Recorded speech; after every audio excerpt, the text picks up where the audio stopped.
Buenas tardes, mi equipo está conformado por Ángel Asís Ortiz Merla, Alondra Rodríguez Martínez y yo, Miguel Ángel Orozco Lirio, y vamos a hablarle del tema de la teoría y la técnica de la entrevista. La entrevista psicológica es el capítulo 1. Nos habla sobre la teoría psicoanalítica, ya que existen muchos modelos de entrevista psicológica. Algunos de sus principales conceptos son comunes a la entrevista psicológica general.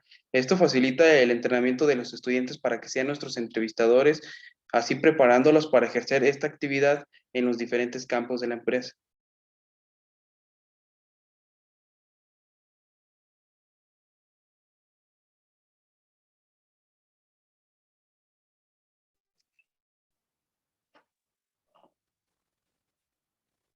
La entrevista psicológica es la base de todo tipo de entrevistas usadas en las disciplinas psicológicas, entre ellas la psicológica educativa, entrevistas de investigación. Su objetivo es recolectar información para responder una pregunta de investigación, sea cuantitativa o cualitativa. Esto lo empleamos ya sea en la carrera, en la materia, en la investigación de mercados, o puede ser en el trabajo para una empresa.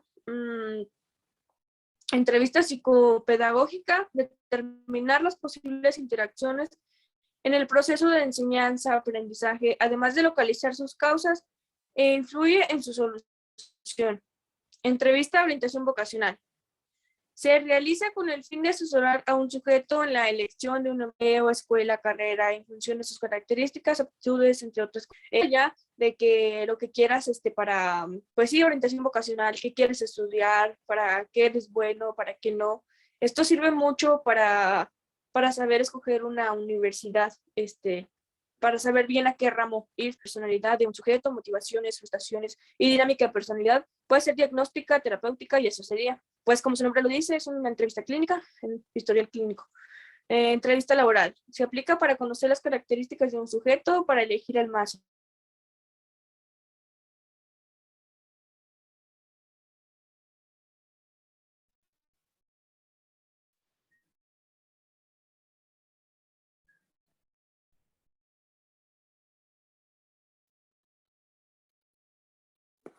Se está viendo nada más.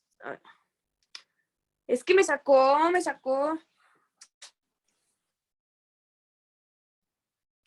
Capítulo 2. Marco teórico de la entrevista. Teoría psicoanalítica.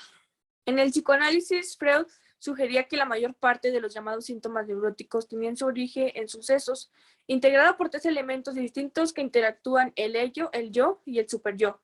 El ello es la parte primitiva, anárquica e innata de la personalidad. De ella se desprenden las otras dos estructuras, cuyo propósito es reducir o eliminar la atención por impulsos primitivos. El yo es el ejecutivo de la personalidad. Toma decisiones, controla las acciones y permite el pensamiento y la solución de problemas de orden superior a las que pueden lograr el ello. El superyo es la estructura interior de la personalidad en desarrollarse y representa la visión moral de la sociedad en la que el individuo se desarrolla. Análisis transaccional. A diferencia del psicoanálisis, Verne postuló que todos nacemos en un estado perfecto y que son nuestras decisiones lo que nos autolimita. Asimismo, afirmó que nacemos con un potencial de desarrollo y que son las limitaciones internas que nosotros mismos decidimos, lo que nos lleva a la infelicidad. Pues eso quiere decir que nosotros mismos nos autosaboteamos, nosotros mismos nos ponemos ideas en la cabeza que no podemos hacer algo y al final, pues sí podemos hacerlo, somos capaces de todo. Teoría conductista. Fue acusada de poco científica y subjetiva. 3 leyes de aprendizaje. La ley de la preparación. Es más fácil un aprendizaje cuando el organismo está listo para él. Ley de ejercicio. Es más fácil aprender algo entre más se ejercita. Ley del efecto. Es más fácil repetir una conducta cuando tiene efectos traficantes para el individuo. Teoría de la no directividad. Sus ideas principales se centran en que los seres humanos nacen libres y mantienen una búsqueda perpetua de un equilibrio de sí mismos.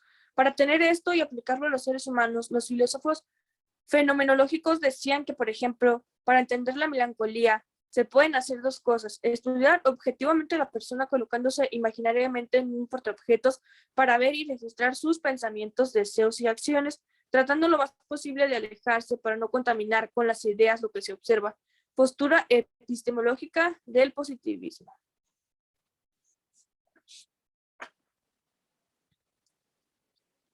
Teorías motivacionales. La motivación se refiere a los factores que dirigen y activan el comportamiento de los seres humanos. La motivación pues se divide en dos, que se clasifican en función del lugar donde se encuentre la satisfacción de nuestros motivos, ya sea la intrínseca y extrínseca.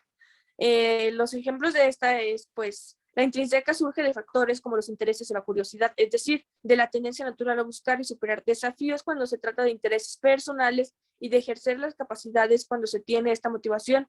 No necesitamos incentivos o castigos porque la actividad es gratificante en sí mismo.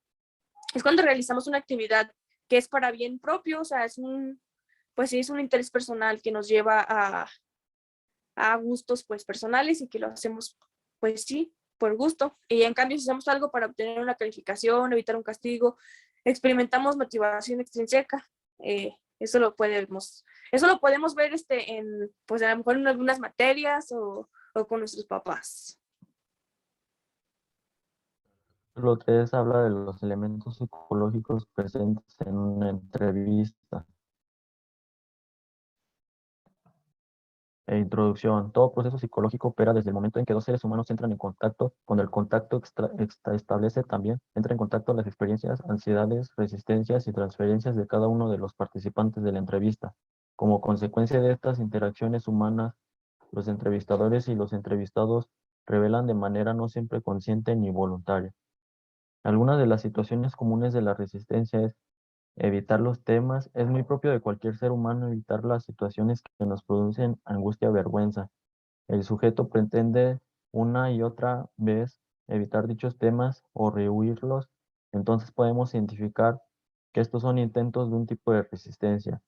El otro también es el aburrimiento. El sujeto se encuentra aburrido en las entrevistas, acciones como bostezo, consultar la hora frecuentemente, estirarse, cerrar los ojos como si pretendiera dormir. Esas son formas de resistencia en el lenguaje de aburrimiento. Otro también es el sujeto olvida de las citas. El sujeto evita asistir a citas y prefiere evitar tocar los temas. Las reacciones de transferencia denominada por Grinson. La impropiedad causa una leve molestia en el entrevistado y la intensidad que causa cuando amas o odias a alguien, pero esto no sucede cuando lo conoces por una sola vez. La ambivalencia es sentir emociones opuestas por una persona y cambian con frecuencia. Los caprichos, sentimientos que suelen ser inconscientes, erráticos y caprichosos. La tenacidad, son perseverantes o tenaces y cuesta mucho eliminarlos. ¿Cómo pueden clasificarse las transferencias según Collins? Las transferencias positivas, sentimiento amistoso y afectuoso hacia el entrevistador. Las transferencias negativas se caracteriza por expresiones hostiles o de enojo cuando el paciente revive situaciones que vivió en su infancia. Contratransferencia, conjunto de actividades, sentimientos y pensamientos que experimenta el entrevistador con el cliente. Algunos de los mecanismos de defensa son la represión, regresión y la fantasía.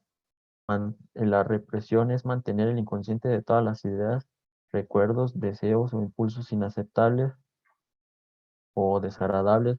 De esta manera se previene que los pensamientos generen ansiedad. La regresión es hacerle frente a una situación que nos genere ansiedad y la fantasía con alguna que deseáramos o tuviéramos o que pasara. La ansiedad está desarrollada por la teoría psicoanalítica, la cual la conocía como la angustia, definiendo una serie de síntomas asociados a la descarga de adrenalina. Freud describió que la ansiedad surge en situaciones que el sujeto no puede manejar la atención y realizó la clasificación de la ansiedad.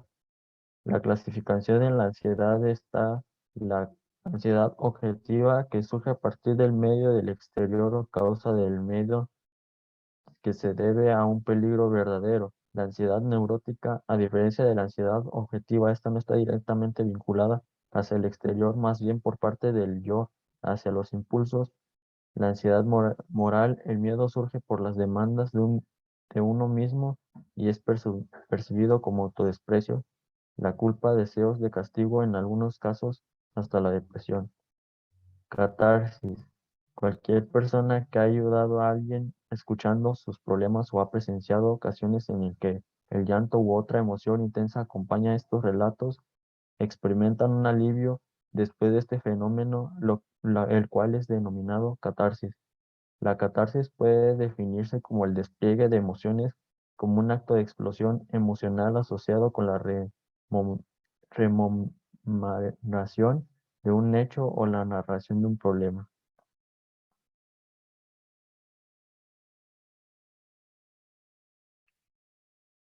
Por último, voy a hablar sobre la evaluación de la entrevista.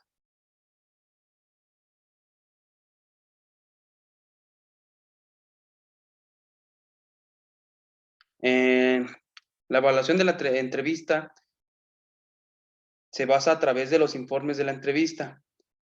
Y hay tres tipos de informes, de los cuales son individuales, que sirve para saber el por qué y cómo de la entrevista, los escolares y familiares para saber el entorno cotidiano que tiene en casa y en su escuela el entrevistado, y por último los psicopedagógicos, que estos hablan como, pueden ser como del trabajo y todo eso ámbito laboral.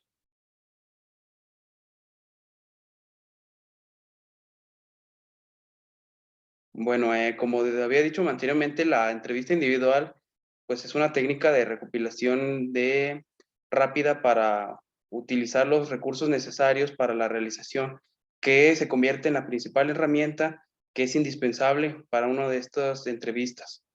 Y una de las principales cosas que debe de contener son los datos generales del entrevistado, así como una explicación del cómo y por qué surgió la entrevista, como había dicho anteriormente, un contexto y circunstancias en el que se desarrolló la entrevista, transcripción de la entrevista y la interpretación de la entrevista. O sea, todo esto de la entrevista individual es para explicarle el por qué y cómo y se está dando esta entrevista.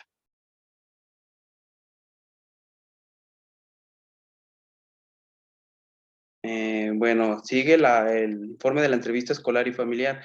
Esto tiene como objetivo analizar las características, elementos y redacción del informe de la entrevista escolar para la correcta elaboración.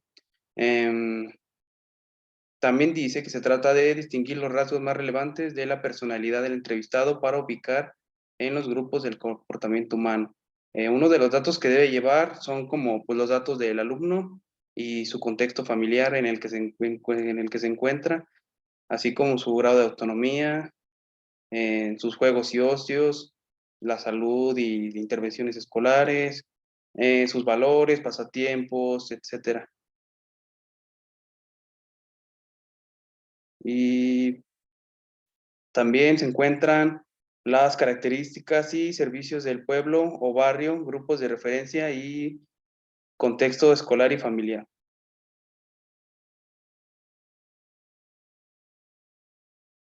Bueno, el punto 4.3, que es el último, nos habla del expediente psicopedagógico.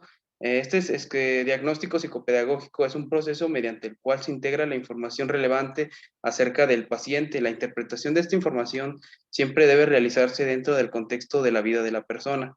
Y los principales apartados en el cual se describe un expediente psicopedagógico son los datos personales, así como profesionales que han intervenido, motivo de la valoración, procedimiento de valoración, síntesis diagnóstica, modalidad educativa recomendada, orientaciones o resultados e interpretación de las pruebas. Y pues eso es todo, ya toda la presentación. Muchas gracias por todo y ya.